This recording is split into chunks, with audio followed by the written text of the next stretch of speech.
তো ম্যাথের প্রশ্নে বলা আছে যে 10টি সংখ্যার যোগফল 462, এদের প্রথম 4টির গড় 52 এবং শেষ 5টির গড় 38, পঞ্চম সংখ্যাটি কত? তো আমরা এখন কি করব, যে প্রশ্নের প্রথম অংশে বলা আছে যে প্রথম 4টির গড় 52। তো আমরা প্রথম 4টি সংখ্যার সমষ্টি বের করতে পারি। প্রথম 4টি সংখ্যার সমষ্টি হচ্ছে 52 × 4 = 208, এবং শেষ 5টি সংখ্যার গড় হচ্ছে 38। তো শেষ 5টি সংখ্যার সমষ্টি কত হবে?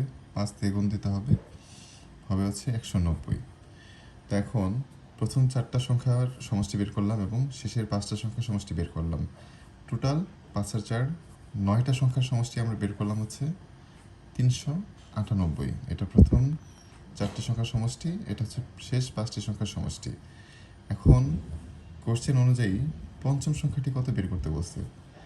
তো প্রথম 4টার সমষ্টি পাইলাম, শেষ 5টার সমষ্টি পাইলাম, তার মানে পঞ্চম সংখ্যা যে সেটি আমরা এখনো পাইনি।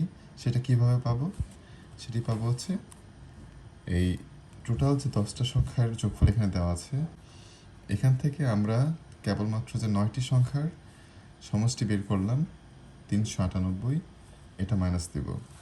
তো মাইনাস দিলে আমাদের পঞ্চম সংখ্যাটি বের হবে। তো এটাই হচ্ছে উত্তর।